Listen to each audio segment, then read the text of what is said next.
Ֆիզիկական եւ հոգեկան առողջության հիմքում բժշկական գրագիտությունն է։ Ես առողջ եմ, երբ տեղեկացված եմ։ Ողջույն բոլոր նրանց, ովքեր հենց նորեն միացել մեզ, Հանրային ռադիոյի ուղիղ եթերում ենք։ Ես առողջ եմ հաղորդման շրջանակում, առաջիկա 30 րոպեներին ձեզ համար կաշխատի Լույսի Քոչարյանը եւ նշեմ այն բոլոր տարբերակները, որտեղ մենք հասանելի ենք, դրանք են armradio.am կայքը, on-line ռեժիմով, live stream-ի տարբերակով, տեսագրություն, ձայնագրությունները տեղադրվում են այս նույն կայքում, ես առողջ եմ բաժնում եւ իհարկե հրավիրում եմ Facebook-յան հարթակ հայատար գրված Հայաստանի Հանրային ռադիո Facebook-յան էջ, որտեղ տեսանելի ենք live stream-ի տարբերակով, իդեպ մեկնաբանությունները բաց են, կարող եք հարցեր եւ դիտարկումներ նույնպես թողնել։ Այսօր ներկայացնեմ ում հետ ենք զրուցելու ինֆեկցիոն հիվանդությունների ազգային կենտրոնի տնօրեն, վարակային հիվանդությունների գծով առողջապահության նախարարության խորհրդատու Արմեն Օհանյանը, ողջույն, բժիշկ։ Շնորհակալություն, արդեն ինչպես հաշվեցինք, երրորդ անգամ մեզ հյուրընկալվելու համար ձեզ հետ եթերները այսպես շատ գերհագեցած են, շատ ինֆորմատիվ են եւ այսօր էլ փորձելու ենք միավի մասին խոսել, տեղեկացնել հանրությանը։ Կարծես թե մենք ամեն տարի էլ անդրադառնում ենք, չէ, այս եթերին, ձեզ հետ էլ մասնավորապես, եթե ճիշտ եմ հիշում, այսօր զրուցելու ենք մասնավորապես միավի բուժման ապակենտրոնացման ծրագրի մասին, այսպես կենտրոնանալու ենք, շեշտադրումը դա է լինելու, բայց իհարկե հնարավոր չէ հասնել դրան առանց ընդհանուր տեղեկություն եւս մեկ անգամ փոխանցելու, հատկապես որ դեկտեմբերի 4-ը նշվում է, արդեն դուք ներկայացրեք ինչ օր է դա եւ մենք այսպես մի քանի օր անց հետադարձայացքով նվիրում ենք այսօրվա եթերը դեկտեմբերի 4-ին ու ապակենտրոնացման ծրագրին։ Եվ այսպես, ինչ օր էր դեկտեմբերի 4-ը։ Բարև ձեզ նորից, շնորհակալություն շատ հրավերի համար։ Դեկտեմբերի 1-ին նշվում է ձիահի։ Ես 4 ասացի։ Ներողություն եմ խնդրում։ Դեկտեմբերի 1-ը նշվում է ձիահի դեմ պայքարի համաշխարհային օր որպես ձիահ միավ տարբերությունները կարծում արդեն բավականին լավ մարդիկ սկսել են պատկերացնել։ Դա ձեզ միայն թվում է, մենք նորից ենք կրկնելու, որտեղ դեռ շատ կարճ անդրադառնանք։ Միավի պարագայում խոսում ենք հենց վիրուսի մասին, վիրուսային հիվանդության, իսկ ձիահ որպես այդպեսին արդեն դրա ծանր բարդություններն են, այն փուլն է, երբ որ մարդու իմուն համակարգը խիստ ընկճված է եւ հետեւաբար առաջանում են բազմաթիվ արդեն այլ խնդիրներ։ Սա հենց նա է ինչի դեմ հիմնական պայքարը տարվում է, այսինքն բուն վիրուսը կարող է մարդու օրգանիզմում լինել եւ տարիներով իրեն չանհանգստացնել, որովհետեւ դրսեւորում չունենալ, բայց արդեն հասնելով ձիահի փուլին մարդը հայտնվում է շատ ծանր վիճակում եւ այստեղից արդեն հետ վերադարձը, առողջության վերականգնումը շատ ավելի բարդ է։ Եթե կոպիտ մի քիչ միգուցե համեմատություն անենք, կարծես թե ուռուցքային հիվանդությունը չարորակ եւ արդեն իր տարածված մետաստազներով տարբերակը, երբ որ արդեն բուժումները ավելի շատ ամոքիչ բնույթ են կրում, քան որպես այդպիսին ապակինող։ Ապակենտրոնացմանը գալով ասեմ, որ սա շատ հետաքրքիր նախաձեռնություն է, որը որ նաև միջազգային գործընկերների միջոցով է հնարավոր դարձել իրականացնել։ Հիմնականում գաղափարը այնպիսին է, որ մարդուն բուժօգնությունը հասանելի դարձնել իր բնակավայրին մոտ, այսինքն մարզում բնակվող բնակիչը կարիք չունենա ամեն անգամ պարբերաբար ստանդարտ իր հետազոտությունների համար դեղորայք ստանալու համար գալ հասնել Երևան մեր կենտրոն։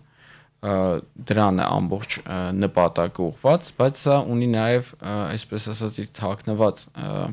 իմաստը, որ միավի հետ կապված գիտեք ամենաշատ երևի խտրական վերաբերմունքը հիվանդություններից հենց միավի նկատմամբ է։ Ցավոք մինչև հիմա պահպանվում է, չէ, այսքան իրազեկելով, այսքան ակցիաներ եւ եթերներ ու համացանցում տեսանյութեր նվիրելով այս թեմային, սակայն ձեր դիտարկմամբ էլ խտրականությունը դեռ պահպանվում է։ Այո, իհարկե պահպանվում է եւ հենց դա է, մենք շատ ենք այո խոսում, շատ ենք ինֆորմացիա տրամադրում, բայց միշտ չի որ ինֆորմացիան հենց ճիշտ է լինում, հենց ինֆորմացիան ինքը երբեմն բերում է այդ խտրականության զարգացմանը։ ավելի ամրապնդմանը, որովհետև լավ ինֆորմացիայի կողքը կոպիտ ասած կա նաև վատ ինֆորմացիան։ Սա էլ եթե sense կոպիտ ասած համատենք, ինչպես մենք պատվաստանյութերի մասին ենք անդադ խոսում դրանց դրական կողմի մասին, միշտ կան ավելի sense զարգանում են, չէ, աճում են այդ անտիվաքսացածները։ Ավելի շեշտը դրվում է բացասական կողմերին, որոնք, չգիտեմ, վիճակագրորեն շատ հազվագյուտ են եւ այլն, քան փրկող կողմին է։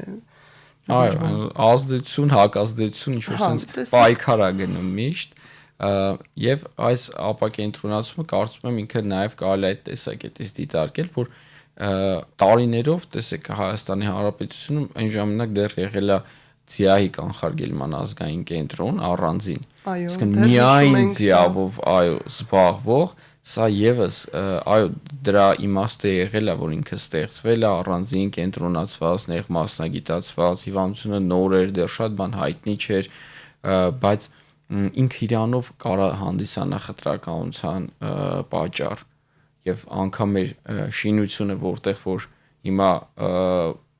մեր ադմինիստրատիվ մասն էլ է նստում,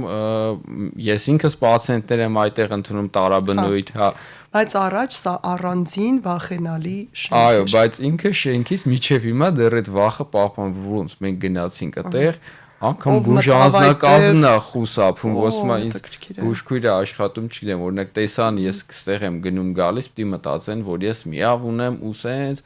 խտրականությունը գնում է։ Դրա համար որ բոլոր այլ կենտրոնները եւս զբաղվեն եւ սա նաեւ կբերի նրան, որ այլ բուժաշխատողներ եւս կսկսեն շփվել միավոր պացիենտների հետ։ Սա էլ է լուրջ խնդիր։ Դառնալ ավելի երևի հանդուրժողականությունը կզարգանա, չգիտեմ։ Որտեղ հենց բուժաշխատողներից է շատ ժամանակ գալիս այդ խտրական վերաբերմունքը նաեւ։ Իրանք իրենց հարազատների շրջանում ընդունում եք եւ դուք այսպես ձեր խոսքով հենց ասում եք դա, երբեմն բժշկական հանրույթի իհարկե գրագետ լինելով, բարձրակարգ մասնագետ լինելով չեն պատկերացնում ինչպես կողքի մեկ այլ բժիշկ կարող է ցուցաբերել այսպես չիմացություն, խտրականություն եւ այլն եւ հաճախ չեն ընդունում, որ չէ, բժիշկների մեջ այդպիսի բան չկա, բայց իրականում կա։ Անկեղծ ասած իմ կարծիքով բոլոր միֆերը առհասարակ բժշկության վերաբերյալ խտրական վերաբերմունքները թյուր ինֆորմացիաները գալիս է հենց բուժաշխատողներից։ Որտեվ ոլորտի պատասխանատուն ինչևս է բուժաշխատողներն են, ուզեն թե չուզեն։ Եվ միշտ սովորական քաղաքացին, որ բուժաշխատող չի, ինքը ինչքան էլ ինքնուրույն ենթադրի, միշտ փնտրում է գտնում է մի հատ կետ, մի հատ բուժաշխատողի, ընդ որում բուժաշխատող sense շատ լայն ասենք, որովհետև պարտադիր չի դա լինի հենց բժիշկ կամ անգամ բուժ, կամ մայրապետ լինի թեկուզ, բայց մեր հարևան, ասենք, Թամարը, ով մայրապետ էր աշխատում, ասեց, որ իրանց հիվանդանոցում սենց են խոսում, սենց են մտածում բժիշկներն էլ, սենց վերաբերմունք ունեն, ու ստեղից ամեն ինչ սկսում է, էլի միշտ դրա համար շատ կարևոր է մենք մեր վրա աշխատենք անընդհատ ու այն ինչ որ չգիտենք, դրա մասին չբարձրաձայնենք, ուղղակի լռենք։ Մի այսպիսի հարց առաջ, ես հիշում եմ 10-15 տարի առաջ, երբ էլի դեռ եթերներ էի անում, մասնագետները ռիսկի խմբեր էին նշում։ Վերջերս նկատում եմ, որ այդ ռիսկի խմբերը ավելի քիչ են նշվում ու ավելի թիրախավորումը այդ խմբերի նկատմամբ այսպես մեղմացել է եւ հիմա պնդում են, որ յուրաքանչյուր ոք կարող է իրական ձեռք բերել միավ։ Ճիշտ ենք նկատում, որ աշխատում են շատ չընդգծել թմրամիջոցներ գործածող մարդիկ կամ սեքս ծառայություններ մատուցող մարդիկ կամ հոմոսեքսուալներ եւ այլն, կա նման բան թե ոչ։ Իհարկե շատ լավ է հատուկ չընդգծելը, հա, վերջերս չի ընդգծում։ Ավելորդ անընդհատ ընդգծել, որ այո, նշված խմբերը առաջ իրենք նշվում էին պարտադիր այսպես առաջին հորիզոնականներով եւ մի տեսակ ոնց որ անընդհատ թիրախավորվում էին դրա պատճառով։ Իրանք հստակ ռիսկի խումբ են։ Եվ այո, մենք դա էլ պետք է ընդունենք, որ այդ խտրական վերաբերմունքը ինքը ինչ որտեղ իր օբյեկտիվ կոմպոնենտ ունի այն մասով, որ ինչևից է դա փաստ է, որ սա որոշակիորեն իսկ սկզբում բավականին շատ մարդու վարքագծի մասին ինչ որ այսպես ասած ինֆորմացիա տվող, հա, անուղղակի ինֆորմացիա տվող հիվանդություն է հանդիսացել, բայց եթե մենք գանք նույն այդ սկզբունքով, հիմա պետքա բոլոր աշխատանքային միգրանտների, այսպես ասած, մարդիկ ովքեր գնում են Ռուսաստան աշխատանքներ են իրականացնում սեզոնային հետ են, իրանց կանանց բոլորին պետք է համարենք ռիսկի խումբ։ Այսինքն, այստեղ ոչ թե հենց վարքագիծը վերցնենք կամ մասնագիտությունը, այլ ուղղակի ռիսկի խմբերը, այո, ռիսկի խումբ ում ենք անվանում, ում մոտ ավելի հաճախ է հանդիպում։ Վարակվելու հավանականությունը ավելի մեծ է, բայց այո, բոլորս կարող ենք մի օր վարակվել ու փորձը ցույց է տալիս, որ բացարձակապես նշված ռիսկի խմբի հետ խմբերում չընդգրկված մարդկանց շրջանում եւս հիվանդության տարածություն կա։ Իհարկե ավելի քիչ է, բայց կա։ Սա այո շատ կարևոր է իմանալ, ընդհանրապես սա ոչ թե այդ մարդը ինչ-որ հատուկ առանձնահատուկ չգիտեմ վատ բան արել, պատժվել, այս գաղափարն է միշտ տանում, չգիտես հաճախ այո։ Այո, խտրականության դեպի այդ կողմը։ ընդհանրապես վիրուս է, որով մարդը հիվանդացել է։ Եվ ինչ որ կարծրատիպային գործողություններ բերել են ռիսկի խումբ նրան ուղղակի վիճակագրորեն, ոչ թե, ասենք, բարոյա էթիկական ինչ որ գործողություններից ելնելով, սա կարևոր է։ Մեկ այլ մոլորության միֆի եմ ուզում անդրադառնալ, էլի մոտավորապես 10 տարի առաջ դեռ բորբոքվում էր այն մոլորությունը, որ միավ ձիահ իրականում գոյություն չունի եւ մեզ խաբում են, սա մարքեթինգ է, ապացուցված չէ, տեսանելի չէ, այդ վիրուսը ոչ ոք չի տեսել եւ չի բացահայտել իրականում։ Սա դեռ կա, դեռ պատտվում է մարդկանց մոտ։ Չհավատացողներին, որ ես չեմ հավատում, որ ես ունեմ, ես ինձ լավ եմ զգում։ Այո, նման մոտեցում, որ անհատը ինքը չի հավատում, որ ինքը հիվանդ է, դա մեր հիմնական խնդիրներից մեկն է կայանում, բայց որ հիվանդությունը առհասարակ գոյություն չունի։ Դա հակավաքսերի պես այդպես խմբեր չկան։ Հիմա կարծես թե ակտիվ չի, որտեվ ես չեմ շու վերջի շրջանում երբ նման մտքի հանդիպած լինեմ, այո, եղել է, բայց հիմա որ առհասարակ շղթեն հիվանդության գոյությունը, այդպիսի ակտիվ ռոպագանդա, այսպես ասենք, չկա, բայց այո, մարդիկ չեն ընդունում, բայց սա ոչ թե միավի հետ է կապված, սա ավելի շատ իմ պատկերացմամբ զուտ հոգեբանական պաշտպանողական մեխանիզմն է, հերկման մեխանիզմն է այստեղ գործում, որ մարդը ուղղակի իմանալով որ ծանր հիվանդ է, նույն կերպ ինչպես օրինակ չարորակ ուռուցքա մարդը գնում է պրոֆիլակտիկ հետազոտության, ասում են օրինակ կրծքագեղձում կա գոյացություն, պետք է գնաս, բիոպսիա արվի, 6 ամիս հետո հետևես եւ այլն, ինքը ուղղակի մոռանում է այդ ինֆորմացիան հոգեբանորեն իրան պաշտպանելու համար մոռանում է, ասում է չէ, ես չունեմ, ոչ ցավում է, ոչ խանգարում է, ինչ ուռուցք, ինչ է գլխի սարքում, բիոպսիա անեք, որ իսկականից չարորակ դառնա, ավելի շատ այս կատեգորիայով է գնում։ Եկեք դա այդ դեպքում խոսենք նաև հստակ տարածման տարբերակներից, եւս մեկ անգամ հիշեցնենք, որ մեթոդներով է, որ եղանակներով է վարակվում մարդը այս վիրուսով եւ որոնցով հստակ վտանգ մեզ չի սպառնում։ Այո, շատ կարևոր հարց է, որտեղ հիմնական միֆերից եւս դա է, որ ինչպես չի վարակվում, այս դեպքում եւս ավելի կարևոր է, որտեղ անդադ դա է հենց խտրականության եւ խարանի հիմքում ընկած լինում շատ ժամանակ, բայց ինչ ճանապարհով են վարակվում, հիմնական ճանապարհը գերակշռող ուղին ամեն դեպքում մնա սեռական ճանապարհը, չպաշտպանված սեռական հարաբերությունները, ինչպես նաեւ հնարավոր է արյան միջոցով վարակի փոխանցում, այսինքն օրինակ դոնորական արյուն կլինի կամ մեծ ծավալի վիրահատություն կլինի, որի դեպքում պետք է ինչ-որ մեկը բայց վարակված լինի, որ կանա վարակի հիվանդին կամ հիվանդը վարակված լինի բուժանձնակազմին վարակի, այստեղ երկուսն էլ փոխադարձ ռիսկի խմբում են գտնվում։ Եվ երրորդ տարբերակը ըստ էության դա հղիության ընթացքում մորից երեխային փոխանցումն է, հիմնական եթե ասենց բաժանենք խմբերով։ Իսկ կաթով։ Կաթով, այո, եւս կա, սա եզակի հիվանդություն է, որի պարագայում կրծքով կերակրումը խորհուրդ չի տրվում, դա էլ իհարկե շատ նեղ մասնագիտական քննարկման թեմա է իրականում ներողություն որովհետև կա տարբերակներ, որ նույն օրինակ աֆրիկական երկրներ այդտեղ առհասարակ հասանելիություն չկա արհեստական կաթնախառնուրդների,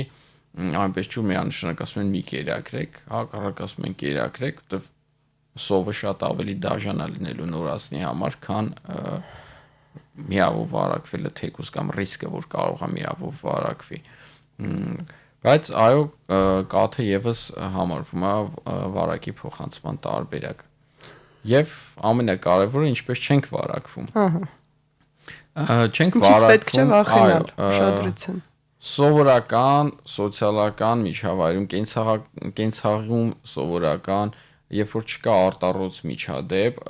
այսինքն չկա ինչ-որ վնասվածք, որը բերել է տեսանելի ակնհայտ արյան առաջացման, հնարավոր չի վարակի փոխանցում, այսինքն միմյանց ողջունելը, հա բարևելը, գրկախառնվելը, անգամ նույնիսկ նույն սպասքից օգտվելը, ինչը ինքը իրանով խորհուրդ չի տրվում բնականաբար նույն սպասքից օգտվել, բայց անգամ դա չի կարող բերել նույն սանհանգույցից օգտվելը, հա, պետք չի առանձնացնել կամ պետք չի լվացքի մեքենաները առանձնացնել շորերի համար ընդունված տարբերակներից է էլի շատ, հա, այս ամենի միջոցով հնարավոր չի վարակվել։ Եվ այստեղ կա մի հատ շատ ավելի կարևոր հանգամանք, որ եթե մարդը գտնվում է բուժման վրա, այսպես ասենք, այսինքն ստանում է ռեգուլյար իր դեղերը եւ ունի վիրուսի խիստ ցածր մակարդակ ընդհանուր անհայտնաբերելի քանակի, այս դեպքում իր վարակելիությունը այն աստիճան է իջնում,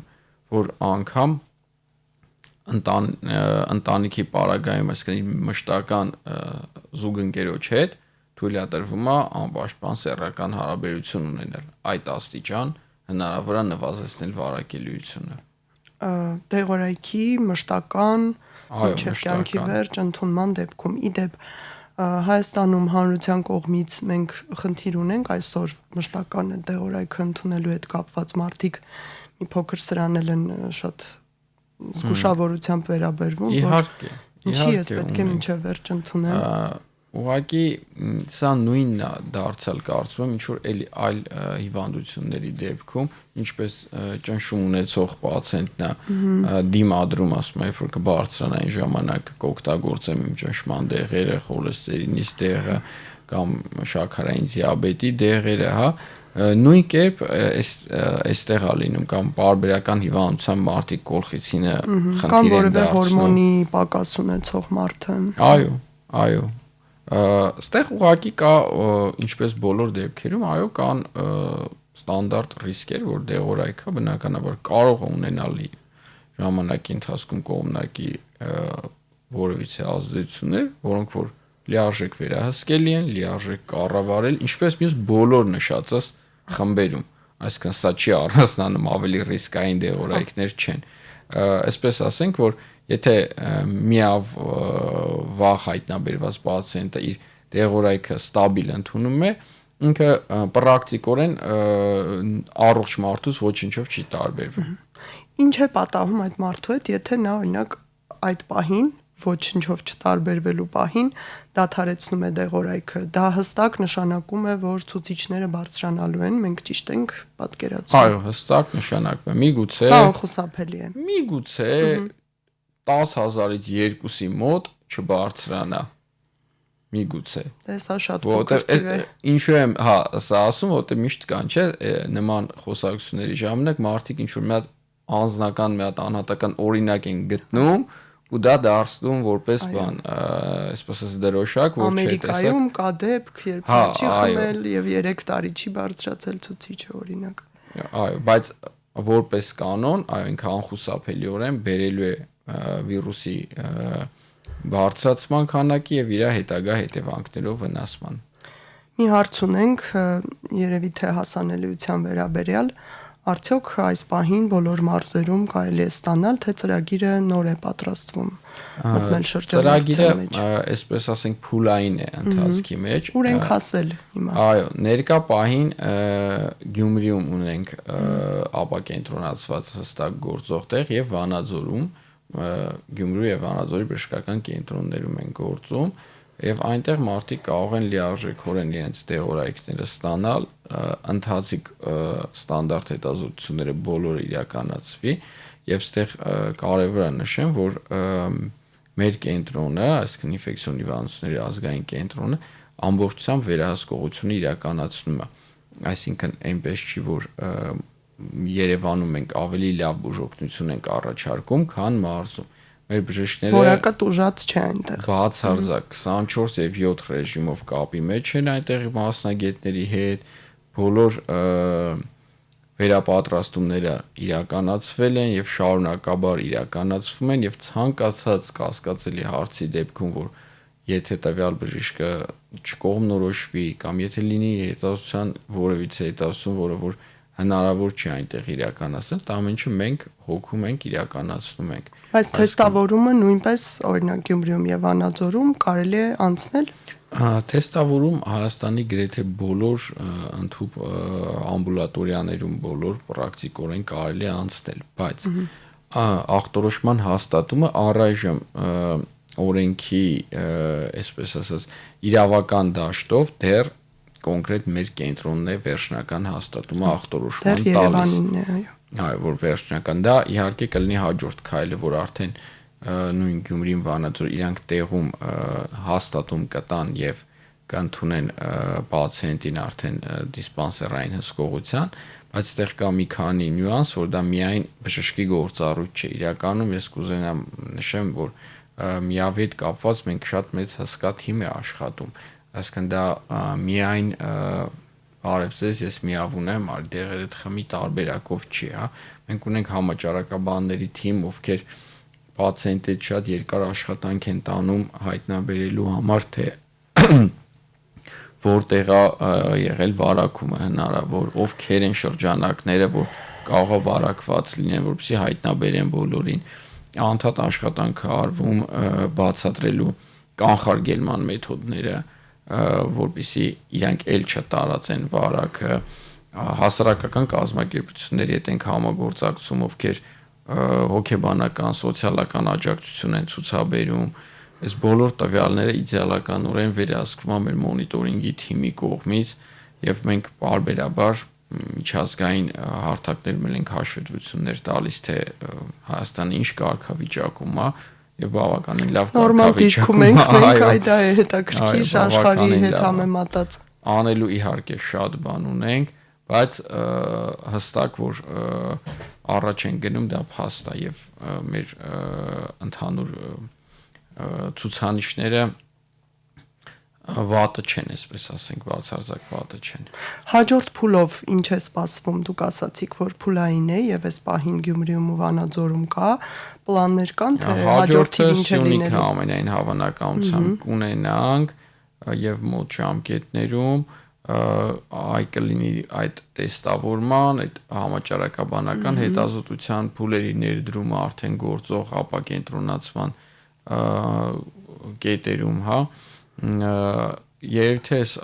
հաջորդ տարվա պլանների մեջ առայժմ այսքանը դեռ ներառված կլինի։ Բայց սա շարունակական է լինելու եւ նպատակ կա ամբողջ Հայաստանի Հանրապետության տարածքով հասանելի դարձնել։ Այո, միանշանակ։ Ինչ կասեք անվճար հետազոտությունների մասին, որ ձեռնարկել է ԻՀԱԿ-ը, այստեղ ես կետ ունեմ հատուկ նշված, այդ ինչ հետազոտությունների մասին է խոսքը եւ որն է դրանց նպատակը։ Շատ լավ հարց եք տալի, որտեղ բացի այն, որ ինքը ուղղակի անվճար հետազոտություն հնարավորություն, ես այն կարծիքին եմ, մենք քննարկեցինք թիմով, որ իմ կարծիքով սա եւս քայլ է, մենք միշտ ինչպես ենք անում, հա, կենտրոնը նաեւ տարբեր աջակցությունների միջոցով իրականացնում է այդ սկզբից որ խոսեցինք, հա, թիրախ խմբերում, ռիսկի խմբերում հետազոտություններ անընդհատ է իրականացվում, բայց նույն կերպ կարծում եմ սա եւս կարող այդ խտրականության վրա ազդեցություն է, որ ինքը հասանելի է բոլորի համար, պետք չի լինել որևիցե հատուկ ռիսկայնության գոտում, որպեսզի գալ եւ ընդ որում ոչ միայն միավը,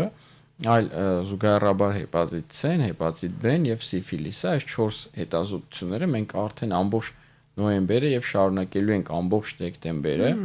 Մեր բոլոր 3 կենտրոններում 3 կենտրոն ասելով 3 հասցեներում, հա, եւ գիտեք տուբերկուլոզայի թոքաբանության ազգային կենտրոնը եւս արդեն ինֆեկցիոն հիվանդությունների ազգային կենտրոնի կազմում է գործում, միավորվել ենք եւ բոլոր հասցեներում մեր թե Ավանի, թե Առնո Բաբաջանյան 42 հասցեում հնարավոր է գալ, մոտենալ եւ մի կաթիլ արյուն հանձնելով ընդամենը 10 րոպե հետո իմանալ նշված հիվանդություններից որից է մեկը ունեք թե չունեք, որտեղ ամենակարևորը միշտ սա անդադ շեշտարում սրա պետք է լինի, որ վախ հայտնաբերելու դեպքում նշված հիվանդությունները թույլ են տալիս, որ մարդը պրակտիկ առողջ կյանքով շարունակի ապրել, չտարբերվելով հիվանդություն չունեցող մարդուց։ Այս 3 խնդիրների դեպքում պարագայում նույնիսկ։ Միավի դեպքում ճիշտ է, որ տարիներ շարունակ մարդը ոչ մի գանգատ եւ ոչ մի դրսևորում կարող է չունենալ եւ մտքի ծայրով չանցկացնել, որ ինքը միավ ունի։ Հնարավոր է նման բան, իհարկե, միավը ունի նաեւ մի հատ այդ հակառակ կողմը, որ շատ քիչ կա սուր միավ համախտանիշ, այսպես ասած, հասկացողություն, որ մարդը վարակվելուց հետո առաջիկա օրերի, շաբաթների, ամիսների միգուցե անգամ ընթացքում ունեն մեջ ջերմության բարձրացում, գրիպանման երևույթներ, լիմֆատիկ հանգույցների մեծացում, հա, կարող է լինել նշիկների բորբոքում, մկանացավեր եւ այլն, ինչ որ բոլորս գիտենք վիրուսային վարակների ժամանակ հանդիպում է։ Այսքանով անցնին ու կարող է սրան զուգահեռ ավելի երկարատև ջերմությունը, փորլուծություն կարող է երկար լինել, այսքանով սահմանափակվի եւ վերջ։ Եվ այո, տարիներով ինքը կարող է էլ որևիցե ընդհանրապես ոչ մի գանգատ չունենալ, բացարձակ։ Դրա համար է շատ կարևոր, որ անկախ գանգատների առկայությունից հետազոտվել, բայց նաեւ մյուս կողմից շատ կարևոր է, որ ամեն գրիպով հիվանդանալու պարագայում պետք չի ստրեսի ենթարկվել։ Ես աշխատում եմ պացիենտների հետ, իրանց եմ շատ լավ այդ հասկանում, էլի մարդը որ մտքի ծայրով անցնում է, որ կարող է իմ մոտ միավա, սա էլ հակառակ կողմից կարող է բերել մարդուն էլի հոգեկան խանգարման։ Պացիենտներ կան, որ ամիսը մեկ գնում են հետազոտվում են, այս լաբորատորիայում, այն լաբորատորիայում անընդհատ այդ իդեաֆիքսը գասը որ կարող է, սա էլ շատ վատ բան է, սրա հետ աշխատելն էլ շատ բարդ է։ Եվ վերջին հարցերից մեկը դուք նշեցիք, որ կարևոր է վաղ ախտորոշումը, նշանակում է արդյոք սա, որ օրինակ երկրորդ տարում հայտնաբերելու դեպքում օրգանիզմին ավելի քիչ վնաս է հասցրած լինելու այս վիրուսը, քան 5-րդ եւ 10-րդ։ Ուզում եմ ասել, երբ ինքը չի դրսևորվում, նա այնուամենայնիվ շարունակում է վնասել օրգանիզմին, թե նույնն է, նույն մակարդակի վրա է։ Հետաքրքիր հարց եք տալիս, կոնկրետ միավի պարագայում ինքը ավելի շատ կարող ենք իրան այդպես բնորոշել, որ ինքը աստիճանաբար քայքայելով գնում է ամեն դեպքում, թե հեպատիտ B-ի պարագայում օրինակ կամ հեպատիտ B-ին ավելի բնորոշ է, ինքը կարող է լուր մնա ինչ որ մի պահից սկսի իր աշխատանքը, այսպես ասած, սև գործը, այո, միավի պարագայում ամեն դեպքում միգուցե սկզբնական շրջանում շատ ավելի դանդաղ քայքայելով, բայց ինքը ավելի իրան այդպես կարող ենք բնորոշել, որ պետք չէ հույսը դնել, այո, այդ դանդաղության վրա, շուտ այնքան լավ։ Մենք ոնց որ թե այլևս ժամանակ չունենք, բայց հասցրինք ամենակարևորը կարծում եմ միավի ձիահի մասին տեղեկացնել, հարգելի ունկնդիրներ, ուշադիր եղեք, շատ սևեռված պետք չի ստուգել, բայց ամեն դեպքում բարբերաբար հետազոտություններ անցեք մինչև դեկտեմբերի վերջել, բժշկի նշած նորից կասեք, որ Առնո Բաբաջանյան 42, չէ, որոնք կարելի է ստուգել, հասցեները կգտնեն։ Շատ լավ, հեպատիտ B-ն, C-ն, սիֆիլիսը եւ միավը։ Ահա այս հավաքածուն կարող եք հետազոտել անվճար, հասցեները կարող եք փնտրել արդեն համացանցում։ Մենք զրուցեցինք ինֆեկցիոն հիվանդությունների ազգային կենտրոնի տնօրեն, վարակային հիվանդությունների գծով առողջապահության նախարարի խորհրդատու Արմեն Օհանյանի հետ։ Ձեզ համար աշխատեց Լուսի Քոչարյանը, շատ շնորհակալ ենք այս հարցազրույցի համար եւ հուսով եմ ելի որևէ կարևոր թեմայի շուրջ անպայման կհանդիպենք։ Ցտեսություն բոլորին։ Ֆիզիկական եւ հոգեկան առողջության հիմքում բժշկական գրագիտությունն է։ Ես առողջ եմ, երբ տեղեկացված եմ։